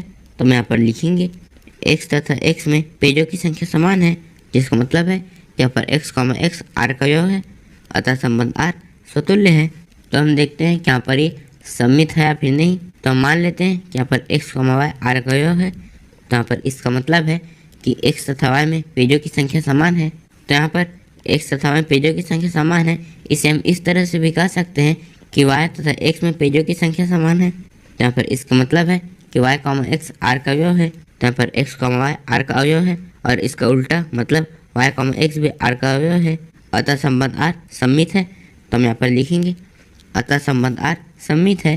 तो हम देखते हैं कि यहाँ पर ये संक्रामक है या फिर नहीं। तो हम मान लेते हैं कि यहाँ पर x y r का अवयव है तथा y z भी r का अवयव है। तो यहाँ पर इसका मतलब है कि x तथा y में पेजों की संख्या समान है, तथा इसका मतलब है कि यहाँ पर y तथा z में पेजों की संख्या समान है। तो यहाँ पर x और y में पेजों की संख्या समान है तथा y और z में पेजों की संख्या समान है। तो यहाँ पर जब तीनों में पेजों की संख्या समान है तो x और z में भी पेजों की संख्या समान होगी। तो हम यहाँ पर लिखेंगे x तथा z में पेजों की संख्या समान है। तो यहाँ पर इसका मतलब है कि x z r का अवयव है, तो यहाँ पर x y भी r का अवयव है, y z भी r का अवयव है, और x z भी r का अवयव है, जिसका मतलब है कि यहाँ पर संबंध r संक्रामक है। तो हम यहाँ पर लिखेंगे अतः संबंध r संक्रामक है। तो यहाँ पर संबंध r स्वतुल्य, सममित और संक्रामक तीनों है, जिसका मतलब है कि यहाँ पर दिया गया संबंध r तुल्यता संबंध है। तो हम यहाँ पर लिखेंगे चूँकि r स्वतुल्य, सममित और संक्रामक संबंध है, इसलिए r एक तुल्यता संबंध है। तो यहाँ पर हमने सिद्ध कर दिया कि r एक तुल्यता संबंध है। 8वां, सिद्ध कीजिए कि a बराबर 1 2 3 4 5 में r बराबर a b, जहाँ a ऋण b का मॉड सम है, द्वारा प्रदत्त संबंध r एक तुल्यता संबंध है। प्रमाणित कीजिए कि 1 3 5 के सभी अवयव एक दूसरे से संबंधित हैं और समुच्चय 2 4 के सभी अवयव एक दूसरे से संबंधित है, परंतु 1 3 5 का कोई भी अवयव 2 4 के किसी अवयव से संबंधित नहीं है। तो यहाँ पर दो भाग है, एक तो हमें इसे तुल्यता संबंध है ये सिद्ध करना है, और इसके प्रत्येक अवयव एक दूसरे से संबंधित है, और इसके प्रत्येक अवयव एक दूसरे से संबंधित है, लेकिन इसका कोई भी अवयव इसके अवयव से संबंधित नहीं है, इसे हमें सिद्ध करना है। तो पहले हम ये तुल्यता संबंध है इसे सिद्ध करेंगे। तो कोई संबंध तुल्यता संबंध तभी होता है जब वो स्वतुल्य, सममित, संक्रामक तीनों हो। तो हमें इसमें सिद्ध करना है कि यहाँ पर ये स्वतुल्य, सममित, संक्रामक तीनों है। तो हम यहाँ पर लिखेंगे दिया है ए बराबर 1 2 3 4 5 तथा आर बराबर ए कॉमा बी जहाँ ए ऋण बी कॉमा सम है। तो हम देखते हैं कि यहाँ पर ए स्वतुल्य है या फिर नहीं। तो स्वतुल्य होने के लिए ए ऋण ए का मॉड भी सम होना चाहिए। तो जब हम ए में ए घटाएंगे तो उसका मान आएगा 0 जो कि सम है। यहाँ पर इसका मतलब है कि ए कॉमा ए आर का अवयव है अतः संबंध आर स्वतुल्य है। तो हम यहाँ पर लिखेंगे ए ऋण ए का मॉड 0 के बराबर है जो कि सम है, मतलब ए कॉमा ए आर का अवयव है अतः संबंध आर स्वतुल्य है। तो यहाँ पर हम देखते हैं कि ये सममित है या फिर नहीं। तो हम लिखेंगे माना ए कॉमा बी आर का अवयव है। यहाँ पर इसका मतलब है कि ए ऋण बी का मॉड सम है। तो यहाँ पर तो हम इसमें से ऋण कॉमन लेंगे तो यहाँ पर आ जाएगा ऋण बी ऋण ए का मॉड जो कि सम है। तो हम यहाँ पर लिखेंगे ऋण बी ऋण ए का मॉड सम है। फिर मॉड के कारण ऋण चिन्ह हट जाएगा तो यहाँ पर आ जाएगा बी ऋण ए का मॉड जो कि सम है। तो यहाँ पर इसका मतलब है कि बी कमा ए आर का अवयव है। तो यहाँ पर ए बी भी आर का अवयव है और इसका उल्टा बी ए भी आर का अवयव है, जिसका मतलब है कि यहाँ पर दिया गया संबंध सम्मित है। तो हम यहाँ पर लिखेंगे अतः संबंध आर सम्मित है। तो हम देखते हैं कि यहाँ पर ये संक्रामक है या फिर नहीं। तो हम मान लेते हैं कि यहाँ पर ए कॉमा बी आर का अवयव है तथा बी कॉमा सी भी आर का अवयव है। तो यहाँ पर इसका मतलब है कि ए ऋण बी का मॉड सम है तथा इसका मतलब है कि यहाँ पर बी ऋण सी का मॉड भी सम है। तो यहाँ पर ए ऋण बी का मॉड सम है तो इसका मतलब है कि इसके अंदर जो अवयव है वो भी क्या होगा, सम होगा, मतलब ए ऋण बी भी सम होगा। तो अपन मान लेते हैं कि मॉड के अंदर क्या है, 6 है जो कि सम है। यहाँ पर 6 का मान या तो धन 6 हो सकता है या फिर ऋण 6। तो यहाँ पर ये भी सम है और ये भी सम है। तो यहाँ पर इसका मतलब है कि यहाँ पर मॉड ऋणात्मक मान को धनात्मक कर देता है लेकिन उसके मान में कोई परिवर्तन नहीं होता। इसी तरह से यहाँ मॉड के अंदर जो अवयव है वो क्या है, सम है, इसीलिए हम इसे इस तरह भी लिख सकते हैं। तथा यहाँ पर मॉड बी ऋण सी सम है तो इसके अंदर का अवयव मतलब बी ऋण सी भी सम होगा। तो जब हम दो सम संख्या को जोड़ेंगे तो उनका मान भी क्या होगा, सम होगा। तो यहाँ पर बी से बी कट जाएगा तो यहाँ पर बचा है ए ऋण सी जो कि सम है। तो हम यहाँ पर लिखेंगे ए ऋण सी सम है। तो जब यहाँ पर ए ऋण सी सम है तो ए ऋण सी का मॉड भी सम होगा और यहाँ पर इसका मतलब है कि ए कॉमा सी आर का अवयव है। तो यहाँ पर ए बी भी आर का अवयव है, बी सी भी आर का अवयव है और ए सी भी आर का अवयव है, जिसका मतलब है कि यहाँ पर दिया गया संबंध संक्रामक है। तो हम यहाँ पर लिखेंगे अतः संबंध आर संक्रामक है। तो यहाँ पर संबंध आर स्वतुल्य सम्मित और संक्रामक तीनों है, जिसका मतलब है कि यहाँ पर दिया गया संबंध आर तुल्यता संबंध है। तो हम यहाँ पर लिखेंगे चूँकि आर स्वतुल्य सम्मित और संक्रामक संबंध है इसलिए आर एक तुल्यता संबंध है। तो अब हम इसका दूसरा भाग देखते हैं। तो यहाँ पर 1 3 5 के सभी अवयव एक दूसरे से संबंधित हैं तथा समुच्चय 2 4 के सभी अवयव एक दूसरे से संबंधित हैं, परंतु 1 3 5 का कोई भी अवयव 2 4 के किसी अवयव से संबंधित नहीं है। और यहाँ पर संबंध ये है कि जब हम दो संख्या को घटाते हैं तो उसके मॉड का मान क्या होता है, सम होता है। तो जब हम दो विषम संख्याओं को घटाते हैं तो उसके मॉड का मान सम होता है और जब हम दो सम संख्या को घटाते हैं तो उसके मॉड का मान भी क्या होता है, सम होता है। लेकिन जब हम एक विषम संख्या में एक सम संख्या को घटाते हैं तो उसके मॉड का मान सम न होकर विषम होता है। और यहाँ पर ये एक दूसरे से तभी संबंधित हो सकते हैं जब उनको घटाने पर उसके मॉड का मान क्या हो, सम हो। लेकिन जब हम इन दोनों के अवयव को घटाते हैं तो उसके मॉड का मान सम न होकर विषम होता है, जिसके कारण इनके अवयव एक दूसरे से संबंधित नहीं है। तो हम यहाँ पर लिखेंगे दो विषम संख्याओं तथा दो सम संख्याओं का अंतर सदैव सम संख्या होती है एवं एक सम व एक विषम संख्या का अंतर सदैव विषम संख्या होती है। अतः 1 3 5 के सभी अवयव एक दूसरे से संबंधित हैं और समुच्चय 2 4 के सभी अवयव एक दूसरे से संबंधित हैं, परंतु 1 3 5 का कोई भी अवयव 2 4 के किसी अवयव से संबंधित नहीं है। तो यहाँ पर हमने सिद्ध कर दिया कि दिया गया संबंध तुल्यता संबंध है तथा इसका अवयव इसके किसी भी अवयव से संबंधित नहीं है। 9वां सिद्ध कीजिए कि a बराबर एक्स जेड का अवयव है जहाँ x का मान 0 से बड़ा उसके बराबर है व 12 से छोटा उसके बराबर है। में दिए गए निम्नलिखित संबंधों r में से प्रत्येक एक तुल्यता संबंध है। पहला r बराबर a कॉमा b जहाँ a ऋण b का मॉड 4 का एक गुणज है। दूसरा r बराबर a कॉमा b जहाँ a बराबर b है। प्रत्येक दशा में एक से संबंधित अवयव को ज्ञात कीजिए। तो हमें इसमें ये दोनों तुल्यता संबंध है, इसे हमें सिद्ध करना है व इन दोनों के लिए हमें एक से संबंधित अवयव को भी ज्ञात करना है। और तुल्यता संबंध का मतलब है कि दिया गया संबंध स्वतुल्य सम्मित और संक्रामक तीनों हो। तो हमें इन दोनों को सतुल्य समित संक्रामक तीनों है ये सिद्ध करना है। तो हम यहाँ पर लिखेंगे दिया है ए बराबर एक्स जेड का अवयव है, जहाँ एक्स का मान 0 से बड़ा उसके बराबर है और 12 से छोटा उसके बराबर है। तो यहाँ पर इसका मतलब है कि एक्स का मान 0 से लेकर 12 तक है। तो पहले हम इसे हल करेंगे। तो हम यहाँ पर लिखेंगे पहला आर बराबर ए कॉमा बी, जहाँ ए ऋण बी का मोड 4 का एक गुणज है। तो हम देखते हैं कहाँ पर ये सतुल्य है फिर नहीं। तो सतुल्य होने के लिए ए ऋण 1 का मोड 4 का गुणज होना चाहिए। तो जब हम ए में 1 घटाएंगे तो यहाँ पर आ जाएगा 0, जो कि सभी का गुणज होता है। इसका मतलब है कि यहाँ पर ए कॉमा ए आर का अवयव है, अतः संबंध आर सतुल्य है। तो हम यहाँ पर लिखेंगे ए ऋण 1 का मोड 0 के बराबर है, जो कि 4 का एक गुणज है। मतलब ए कॉमा ए आर का अवयव है, अतः संबंध आर सतुल्य है। तो यहाँ पर हम देखते हैं कि ये सम्मित है फिर नहीं। तो मान लेते हैं कि यहाँ पर ए कॉमा बी आर का अवयव है। तो यहाँ पर इसका मतलब है कि ए ऋण बी का मोड 4 का एक गुणज है। तो यहाँ पर तुम इसमें से ऋण कॉमन लेंगे तो यहाँ पर आ जाएगा ऋण बी ऋण 1 का मोड, जो कि 4 का एक गुणज है।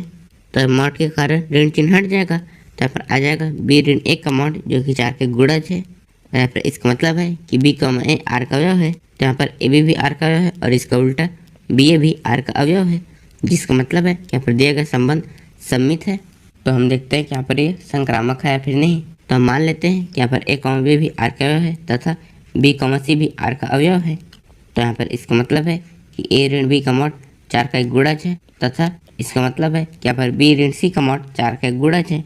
यहाँ पर ए ऋण बी का मोड 4 के गुणज है, तो इसके अंदर जो अवयव है मतलब ए ऋण बी भी 4 के गुणज होगा। तो हम यहाँ पर लिख सकते हैं कि ए ऋण बी 4 के गुणज है। तो 4 के गुणज होने का मतलब है कि जब हम किसी संख्या को 4 से भाग देते हैं तो भाग देने पर कोई भी शेष फल ना बचे उसे हम 4 का गुणज कहते हैं। तो यहाँ पर मोड के अंदर 8 है, तो 8 का मान 8 हो सकता है और ऋण 8 हो सकता है। तो जब हम इन दोनों को 4 से भाग देते हैं तो कोई भी शेषफल नहीं बचता, जिसका मतलब है कि यहाँ पर ये दोनों 4 के गुणज हैं। इसी तरह से यहाँ पर मॉड ए ऋण भी 4 का गुणज है, तो इसके अंदर जो अवयव है वो भी 4 का ही गुणज होगा।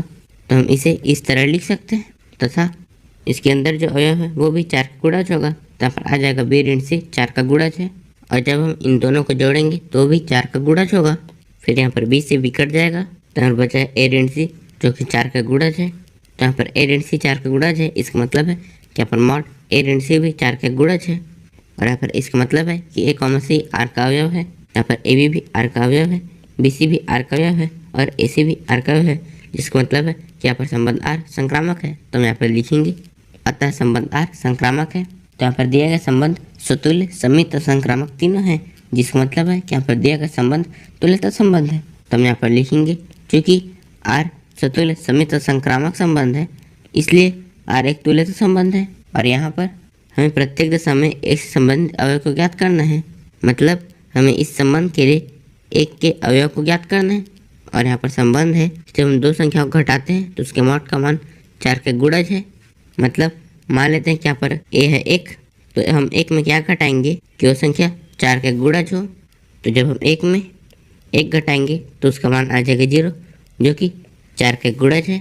इसी तरह से यहाँ पर है 1, तो हम 1 में 5 घटाएंगे जिसका मान आ जाएगा 4, वो भी 4 का गुणज है। फिर यहाँ पर है 1 और हम 1 में 9 घटाएंगे तो उसका मान आ जाएगा 8 जो कि 4 का गुणज है। और यहाँ पर 1 है और इसमें हम 13 घटाएंगे तो उसका मान आ जाएगा 12 जो कि 4 का गुणज है। लेकिन यहाँ पर x का मान 0 से लेकर 12 तक है, इसीलिए हम 13 को नहीं लिख सकते। यहाँ पर x से संबंधित अवयव हैं 1, 5, 9, क्योंकि जब हम इन्हें 1 से घटाते हैं तो उसके मॉड का मान 4 का गुणज होता है। तो हम यहाँ पर लिखेंगे यहाँ x से संबंधित अवयव 1, 5, 9 है।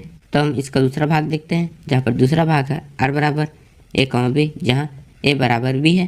तो हम यहाँ पर लिखेंगे दूसरा r बराबर a कॉमा b, जहाँ a बराबर b है। तो अब हम देखते हैं कि यहाँ पर ये स्वतुल्य है फिर नहीं।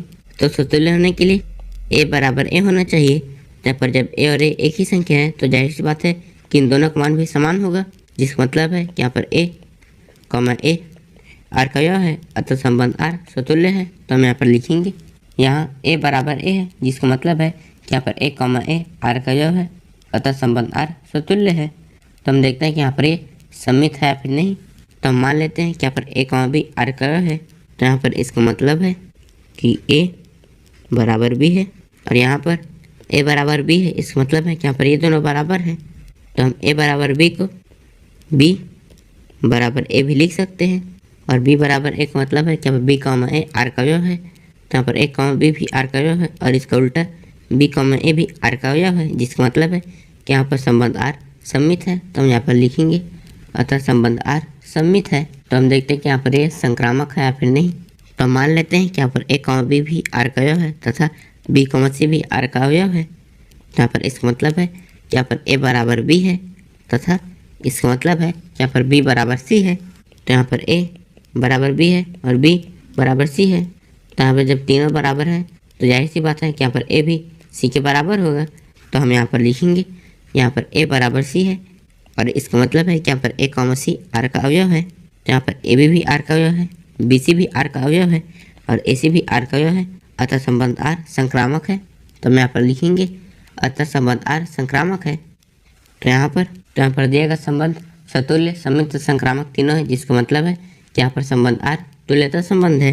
तो हम यहाँ पर लिखेंगे चूँकि आर स्वतुल्य संयुक्त संक्रामक संबंध है, इसलिए आर एक तुल्यता संबंध है।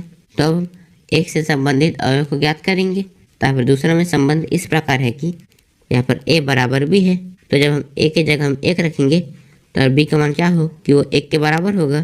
तो जाहिर सी बात है कि यहाँ पर एक के ही बराबर हो सकता है। तो यहाँ पर एक से संबंधित अवयव एक है, तो हम यहाँ पर लिखेंगे यहाँ एक से संबंधित अवयव एक है।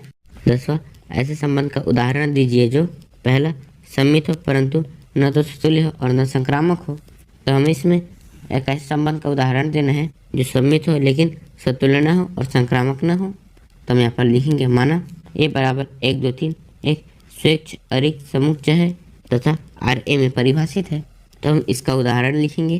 तो सम्मित होने के लिए अगर आर में कोई अवयव ए बी है तो इसका उल्टा मतलब बी ए भी मौजूद होना चाहिए, तभी वो सम्मित होता है। तो यहाँ पर तो हम मान लेते हैं कि कोई अवयव 1, 2 है, तो इसका उल्टा 2, 1 भी होना चाहिए। यहाँ पर 1, 2 भी है, 2, 1 भी है, इसका मतलब है कि यहाँ पर सम्मित है। और सतुल्य होने के लिए इनके द्विक इसमें मौजूद होना चाहिए जो कि उपस्थित नहीं है, जिसका मतलब है कि यहाँ पर संबंध आर स्वतुल्य नहीं है। और संक्रामक होने के लिए ए बी है, बी सी है, तो ए सी भी होना चाहिए, मतलब 1, 1 भी होना चाहिए जो कि इसमें उपस्थित नहीं है, जिसका मतलब है कि यहाँ पर संबंध आर संक्रामक भी नहीं है। और यहाँ पर दूसरा है संक्रामक हो परंतु न तो सतुल्य हो और न सम्मित हो। तो हमें ऐसा संबंध ज्ञात करना है जो संक्रामक हो लेकिन सतुल्य और सम्मित न हो। तो संक्रामक होने के लिए अगर आर में कोई अवयव ए बी है, बी सी है, तो ए सी होना चाहिए, तभी वह संबंध संक्रामक होता है। और अगर ए बी है और बी से शुरू होने वाला कोई भी अवयव नहीं है तो वह संबंध संक्रामक होता है। तो यहाँ पर 1, 2, यहाँ पर ए बी है लेकिन 2 से शुरू होने वाला कोई भी अवयव नहीं है, जिसका मतलब है कि यहाँ पर संबंध आर संक्रामक है। और सतुल्य होने के लिए इसके द्विक इसमें मौजूद होना चाहिए जो कि उपस्थित नहीं है, जिसका मतलब है कि यहाँ पर संबंध आर स्वतुल्य नहीं है। और सम्मित होने के लिए अगर यहाँ पर ए बी है तो बी ए भी मौजूद होना चाहिए, मतलब इसका उल्टा 2, 1 भी मौजूद होना चाहिए जो कि उपस्थित नहीं है, जिसका मतलब है कि यहाँ पर संबंध आर सम्मित भी नहीं है। तो यहाँ पर तीसरा है सतुल्य तो सम्मित हो किंतु संक्रामक न हो। तो हमें ऐसा संबंध ज्ञात करना है कि सतुल्य तो सम्मित हो किंतु संक्रामक न हो। तो सतुल्य होने के लिए इनके द्विक मौजूद होना चाहिए। तो पहले हम द्विक लिखेंगे, मतलब 1, 1, फिर 2, 2, फिर 3, 3 और सम्मित होना चाहिए, मतलब अगर ए बी है तो इसका उल्टा बी ए भी होना चाहिए। तो यहाँ पर 2, 3 है तो इसका उल्टा मतलब 3, 2 होना चाहिए। इसी तरह से 1, 2 और इसका उल्टा 2, 1 भी होना चाहिए। तो इसमें इनके दिक मौजूद है, जिसका मतलब है कि यहाँ पर संबंध आर सतुल्य है। और यहाँ पर 2, 3 है और इसका उल्टा 3, 2 है, और 1, 2 है, इसका उल्टा 2, 1 है, जिसका मतलब है कि यहाँ पर संबंध आर सम्मित है। यहाँ पर ए बी भी है, बी सी भी है, लेकिन ए सी नहीं है, मतलब 1, 3 आर का अवयव नहीं है, जिसका मतलब है कि यहाँ पर संबंध आर संक्रामक नहीं है। इसी तरह से हम चौथा देखते हैं। तो यहाँ पर चौथा है सतुल्य तो संक्रामक हो किंतु सम्मित न हो। तो सतुल्य होने के लिए इनके द्विक मौजूद होने चाहिए। तो पहले हम इनके द्विक को लिखेंगे। तो यहाँ पर आ जाएगा 1, 1, 2, 2, 3, 3 और संक्रामक के लिए हम 2, 3 लिखते हैं। तो यहाँ पर इसमें इनके दिक् मौजूद है, जिसका मतलब है कि यहाँ पर ये समतुल्य है। और यहाँ पर 2, 3 है, लेकिन 3, 2 नहीं है, जिसका मतलब है कि यहाँ पर ये सममित नहीं है। तो यहाँ पर ये तीनों समतुल्य हैं। और यहाँ पर 2, 3 है, लेकिन 3 से शुरू होने वाला कोई भी अवयव नहीं है, जिसका मतलब है कि यहाँ पर संबंध R संक्रामक है। तो अब हम 5वां देखते हैं। तो 5वां है कि सममित संक्रामक हो किंतु समतुल्य ना हो। तो समतुल्य ना हो इसके लिए हम यहाँ पर 1, 1 लेंगे, 2, 2 लेंगे, लेकिन 3, 3 नहीं लेंगे, जिसका मतलब है कि यहाँ पर ये समतुल्य नहीं है। और सममित होने के लिए 1, 2 है, तो इसका उल्टा 2, 1 भी है, जिसका मतलब है कि यहाँ पर ये सममित है। और ए भी है, बी सी है, तो ए सी भी होना चाहिए, मतलब 1, 1 होना चाहिए, जो कि इसमें है, जिसका मतलब है कि यहाँ पर संबंध R संक्रामक है। 11 सिद्ध कीजिए कि किसी समतल में स्थित बिंदुओं के समुच्चय में R बराबर P, Q, जहाँ बिंदु P की मूल बिंदु से दूरी बिंदु Q की मूल बिंदु से दूरी के समान है, द्वारा प्रदत्त संबंध R एक तुल्यता संबंध है। पुनः सिद्ध कीजिए कि बिंदु P जो मूल बिंदु के बराबर नहीं है से संबंधित सब बिंदुओं का समुच्चय P से होकर जाने वाले एक ऐसे वृत्त को निरूपित करता है जिसका केंद्र मूल बिंदु पर है। तो यहाँ पर प्रश्न के 2 भाग हैं, जिसमें पहले हमें ये संबंध R एक तुल्यता संबंध है इसे सिद्ध करना है, और बिंदु P जो मूल बिंदु के बराबर नहीं है से संबंधित सभी बिंदुओं का समुच्चय P से होकर जाने वाले एक ऐसे वृत्त को निरूपित करता है जिसका केंद्र मूल बिंदु पर है, इसे भी हमें सिद्ध करना है। तो पहले ये एक तुल्यता संबंध है, इसे सिद्ध करेंगे। और यहाँ पर संबंध है कि बिंदु P की मूल बिंदु से दूरी बिंदु Q की मूल बिंदु से दूरी के समान है। यहाँ पर एक तल है और यहाँ पर एक बिंदु है P जिसकी मूल बिंदु से दूरी 3 है। इस तरह से यहाँ पर एक बिंदु है Q जिसकी मूल बिंदु से दूरी 3 है। तो यहाँ पर इन दोनों की मूल बिंदु से दूरी समान है, जिसका मतलब है कि यहाँ पर ये दोनों एक दूसरे से संबंधित हैं। इस तरह से यहाँ पर एक बिंदु है S जिसकी मूल बिंदु से दूरी 3 है, तो यहाँ पर ये भी इन दोनों से संबंधित है। तो हम यहाँ पर लिखेंगे, और जब हम स्वतुल्य सममित संक्रामक हल करेंगे तो हमें बिंदु P की मूल बिंदु से दूरी तथा बिंदु Q की मूल बिंदु से दूरी इसे बार बार लिखना पड़ेगा, जो काफ़ी लंबा है। तो पहले हम इसे छोटा करेंगे, तो उसके लिए हम लिखेंगे, माना O मूल बिंदु है, तब बिंदु P की मूल बिंदु से दूरी, यहाँ मूल बिंदु है O, तब बिंदु P की मूल बिंदु दूरी हो जाएगी OP। इसी तरह से बिंदु Q की मूल बिंदु से दूरी है OQ। और यहाँ पर हम एक तीसरा बिंदु भी लेते हैं, बिंदु S जिसकी मूल बिंदु से दूरी है OS। और यहाँ पर हमें दिया है R बराबर P, Q, जहाँ पर बिंदु P की मूल बिंदु से दूरी जो कि है OP, तो हम यहाँ पर लिखेंगे OP। बिंदु Q की मूल बिंदु से दूरी जो कि है OQ, तो यहाँ पर आ जाएगा OQ के समान है। तो अब हम देखते हैं कि यहाँ पर ये समतुल्य है फिर नहीं। तो समतुल्य होने के लिए बिंदु P की मूल बिंदु से दूरी बिंदु P की मूल बिंदु से दूरी के समान होनी चाहिए। यहाँ पर जब दोनों बिंदु एक ही हैं तो जाहिर सी बात है कि दोनों बिंदुओं की मूल बिंदु से दूरी समान होगी। इसका मतलब है कि यहाँ पर P, P R का अवयव है, अतः संबंध R समतुल्य है। तो हम यहाँ पर लिखेंगे, यहाँ पर OP बराबर OP है, जिसका मतलब है कि बिंदु P की मूल बिंदु से दूरी बराबर है बिंदु P की मूल बिंदु से दूरी के, जिसका मतलब है कि यहाँ P, P R का अवयव है, अतः संबंध R समतुल्य है। तो हम देखते हैं कि यहाँ पर ये सममित है या फिर नहीं।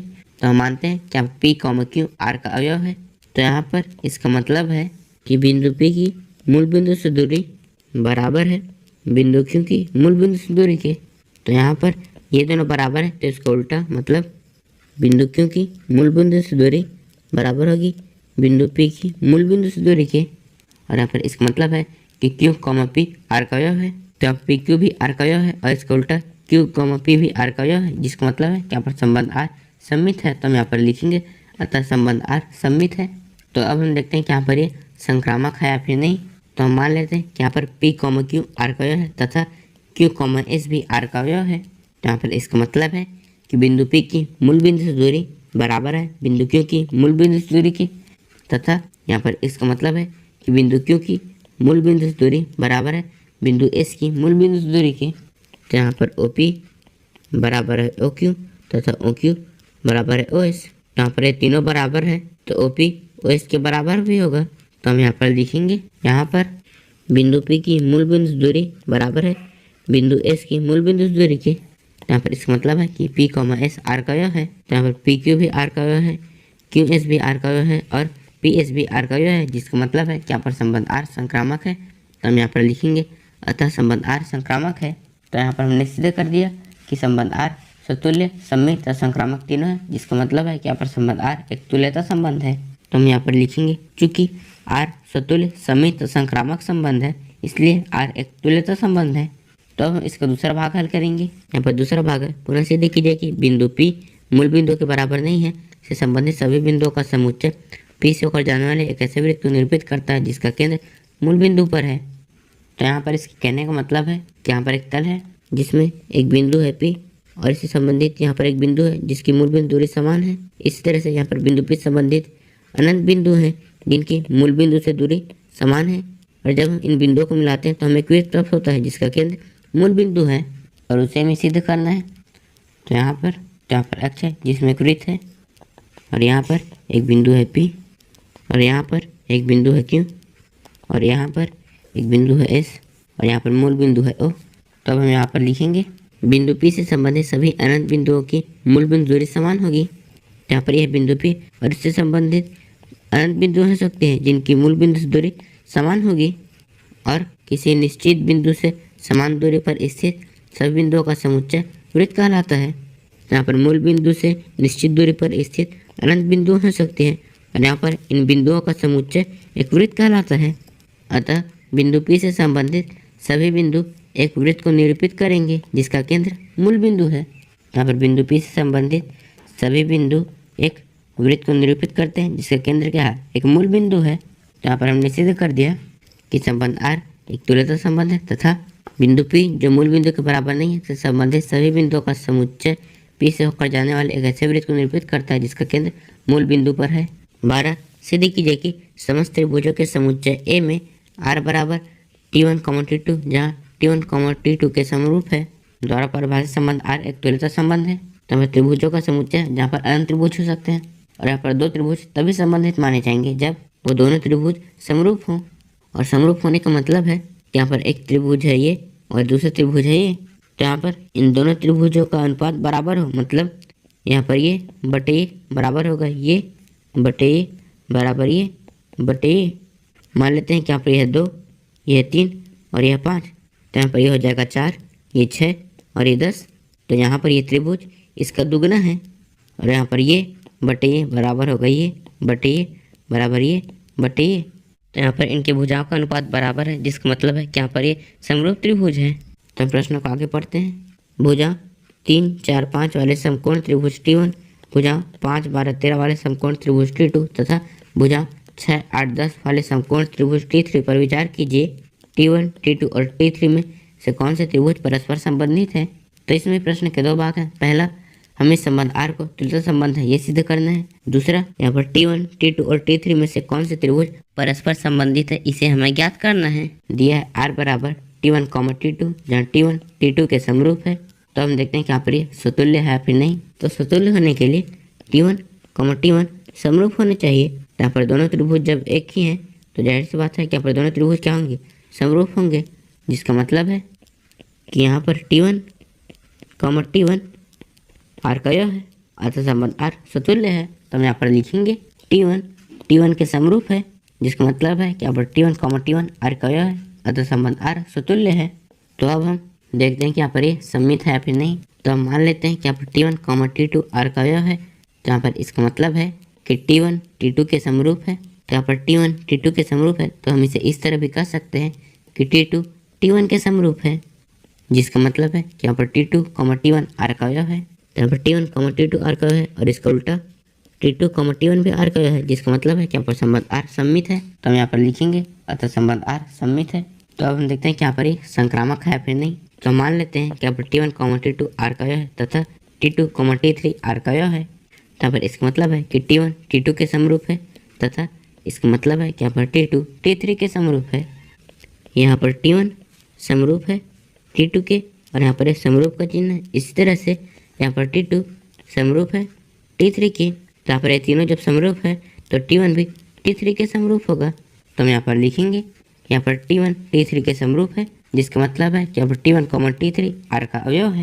यहाँ पर T1, T2 R का अवयव है, T2, T3 R का अवयव है। इस तरह से T1, T3 भी R का अवयव है, अतः संबंध R संक्रामक है। तो यहाँ पर संबंध R स्वतुल्य, समित और संक्रामक तीनों है, जिसका मतलब है कि यहाँ पर संबंध R एक तुल्यता संबंध है। तो हम यहाँ पर लिखेंगे चूंकि R स्वतुल्य, समित और संक्रामक संबंध है, इसलिए R एक तुल्यता संबंध है।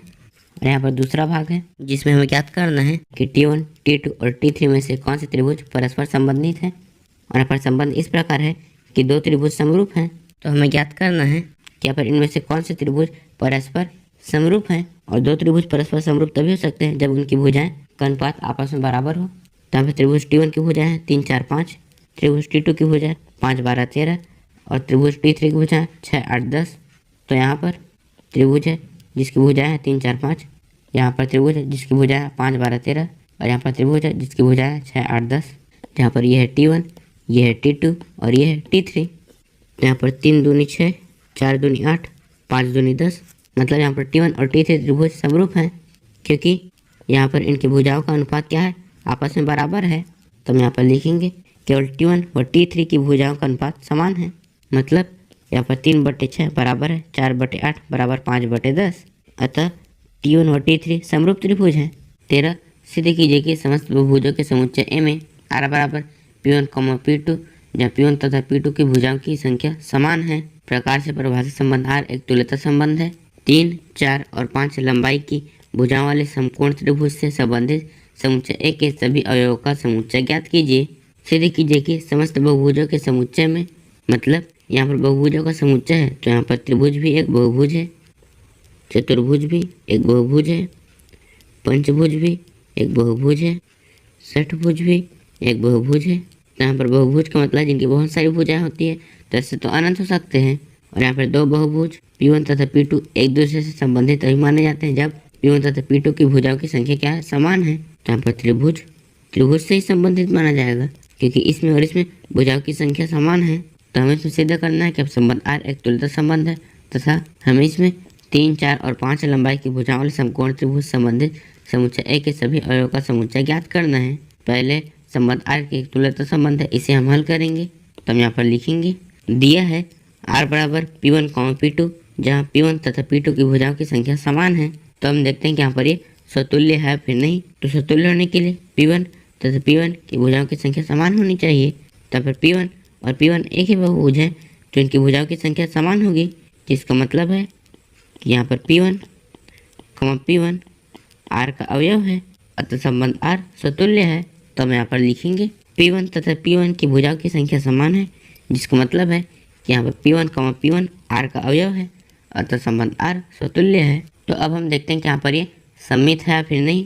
तो मान लेते हैं कि यहाँ P1, P2 R का अवयव है। तो यहाँ पर इसका मतलब है कि P1 तथा P2 की भुजाओं की संख्या समान है। तो यहाँ पर P1 तथा P2 की भुजाओं की संख्या समान है, तो हम इसे इस तरह भी कर सकते हैं कि P2 तथा P1 की भुजाओं की संख्या समान है। तो यहाँ पर इसका मतलब है कि P2, P1 R का अवयव है। तो यहाँ पर P1, P2 भी R का अवयव है और इसका उल्टा P2, P1 भी R का अवयव है, जिसका मतलब है कि यहाँ पर संबंध R सममित है। तो हम यहाँ पर लिखेंगे अतः संबंध R सममित है।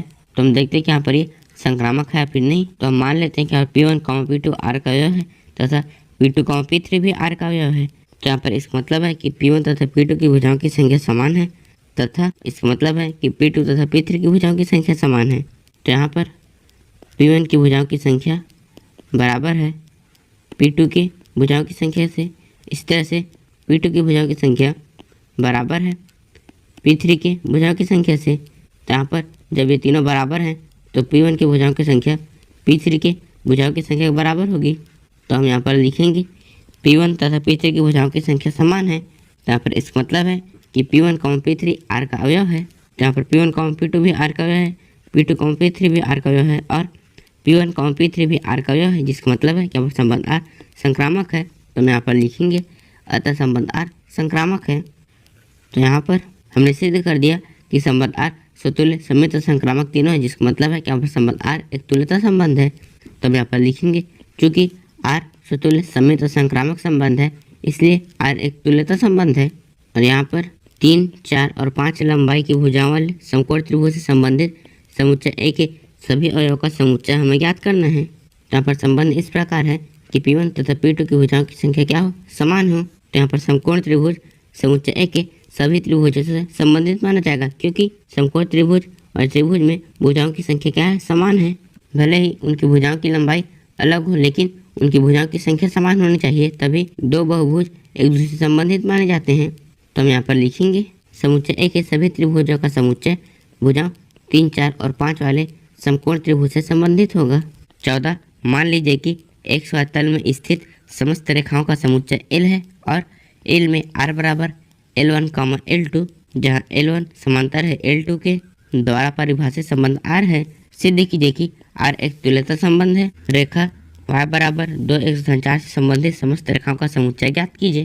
तो हमें इसमें सिद्ध करना है कि यहाँ पर संबंध R एक तुल्यता संबंध है और हमें इसमें इस रेखा से संबंधित समस्त रेखाओं का समुच्चय भी ज्ञात करना है। तो हम यहाँ पर लिखेंगे दिया है R बराबर L1, L2, जहाँ L1 समांतर है L2 के। तो अब हम देखते हैं कि यहाँ पर ये स्वतुल्य है फिर नहीं। तो स्वतुल्य होने के लिए L1 समांतर होना चाहिए L1 के। यहाँ पर L1 और L1 एक ही रेखा है, तो दोनों एक दूसरे के समांतर होगी, जिसका मतलब है कि यहाँ पर L1, L1 R का अवयव है, अतः संबंध R स्वतुल्य है। तो हम यहाँ पर लिखेंगे L1 समांतर है L1 के, जिसका मतलब है कि यहाँ पर L1, L1 R का अवयव है, अतः संबंध R स्वतुल्य है।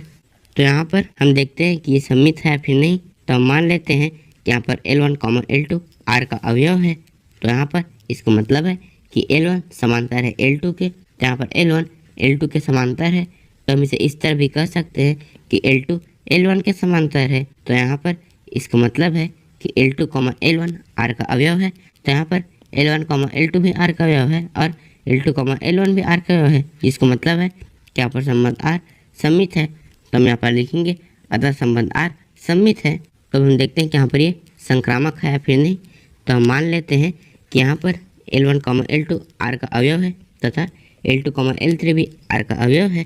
तो यहाँ पर इसका मतलब है कि L1 समांतर है L2 के तथा इसका मतलब है कि L2 समांतर है L3 के। तो यहाँ पर ये है L1 जो कि समांतर है L2 के और L2 समांतर है L3 के। तो यहाँ पर जब तीनों समांतर हैं तो L1 L3 के समांतर होगा। तो हम यहाँ पर लिखेंगे L1 समांतर है L3 के। तो यहाँ पर इसका मतलब है कि L1, L3 R का अवयव है। तो यहाँ पर L1, L2 भी R का अवयव है, L2, L3 भी R का अवयव है और L1, L3 भी R का अवयव है, जिसका मतलब है कि यहाँ पर संबंध R संक्रामक है। तो हम यहाँ पर लिखेंगे अतः संबंध R संक्रामक है। तो यहाँ पर हमने सिद्ध कर दिया कि संबंध R स्वतुल्य, सममित और संक्रामक तीनों है, जिसका मतलब है कि यहाँ पर संबंध R एक तुल्यता संबंध है। तो हम यहाँ पर लिखेंगे क्योंकि R स्वतुल्य, सममित और संक्रामक संबंध है, इसलिए R एक तुल्यता संबंध है। और अब हमें इस रेखा से संबंधित समस्त रेखाओं का समुच्चय ज्ञात करना है। यहाँ पर संबंध इस प्रकार है कि L1 समांतर है L2 के, मतलब हमें इसके समांतर सभी रेखाओं के समुच्चय को ज्ञात करना है। तो यहाँ पर इसके समांतर जितनी भी रेखाएं होंगी वो इस रेखा से संबंधित होगी। तो हम यहाँ पर लिखेंगे y बराबर 2x धन 4 के समांतर सभी रेखाएं इससे संबंधित होगी। तो हम समांतर रेखाएं लिखेंगे। जो हम समांतर रेखाएं लिखते हैं तो उसमें y और x के गुणांक वैसे ही रहते हैं। तो यहाँ पर आ जाएगा y बराबर 2x धन, और यहाँ पर कांस्टेंट है उसकी जगह में हम c लिखेंगे, जहाँ पर c समुच्चय R का अवयव है। मतलब वास्तविक संख्याओं के समुच्चय में से हम c का कोई भी मान रखेंगे वो इस रेखा के समांतर होगी। 15 मान लीजिए कि समुच्चय 1, 2, 3, 4 में R बराबर 1, 2, 2, 2, 1, 1, 4, 4, 1, 3, 3, 3, 3, 2 द्वारा परिभाषित संबंध आ रहा है। निम्नलिखित में से सही उत्तर चुनिए। तो हमें इनमें से कौन सा उत्तर सही है इसे हमें ज्ञात करना है। तो पहले हम देखते हैं कि यहाँ पर संबंध R स्वतुल्य है फिर नहीं। तो स्वतुल्य होने के लिए इसके अंदर उपस्थित अवयव के द्विक इसमें मौजूद होना चाहिए, मतलब 1, 1, 2, 2, 3, 3, 4, 4 इसमें मौजूद होना चाहिए जो कि उपस्थित है, जिसका मतलब है कि यहाँ पर संबंध R स्वतुल्य है। तो हम यहाँ पर लिखेंगे प्रत्येक A जो A का अवयव है के लिए A, A R का अवयव है, मतलब इसके अंदर जितने भी अवयव हैं उनके द्विक R में मौजूद हैं, जिसका मतलब है कि यह संबंध R स्वतुल्य है। तो अब हम देखते हैं कि यहाँ पर ये सममित है फिर नहीं। तो सममित होने के लिए R में कोई अवयव ए बी है तो इसका उल्टा बी ए भी मौजूद होना चाहिए, तभी वो संबंध सममित होता है। तो यहाँ पर 1, 2 है तो इसका उल्टा 2, 1 भी R में मौजूद होना चाहिए, लेकिन R में 2, 1 नहीं है, जिसका मतलब है कि यहाँ पर संबंध R सममित नहीं है। तो हम यहाँ पर लिखेंगे चूँकि 1,2 आर का अवयव है परंतु 2,1 आर का अवयव नहीं है, अतः संबंध आर सममित नहीं है। तो यहाँ पर हम देखते हैं कि ये संक्रामक है या फिर नहीं। तो संक्रामक होने के लिए आर में कोई अवयव ए बी है, बी सी है, तो ए सी भी होना चाहिए, तब यह संबंध संक्रामक होता है। और अगर आर में ए बी है लेकिन बी से शुरू होने वाला कोई भी अवयव नहीं है तो यह संबंध संक्रामक रहता है।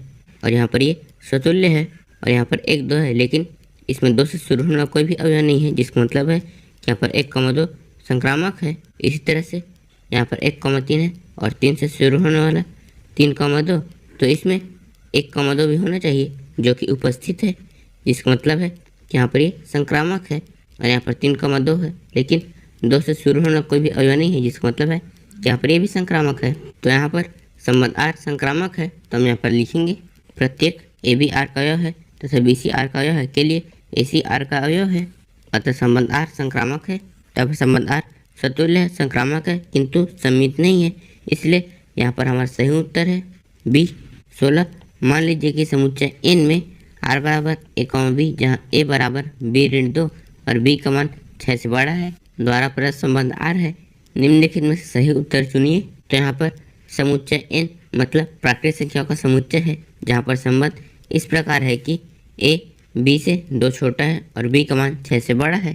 तो हम इसे बताने कि इनमें से कौन से r का अवयव है, और इन सभी में जो सामने में लिखा है वो a का मान है और उसके बाद लिखा है वो b का मान है। तो यहाँ पर b का मान 6 से बड़ा है तो इन सभी में भी b का मान 6 से बड़ा होना चाहिए, लेकिन इसमें b का मान 6 से छोटा है, इसलिए यहाँ पर ये हमारा उत्तर नहीं है।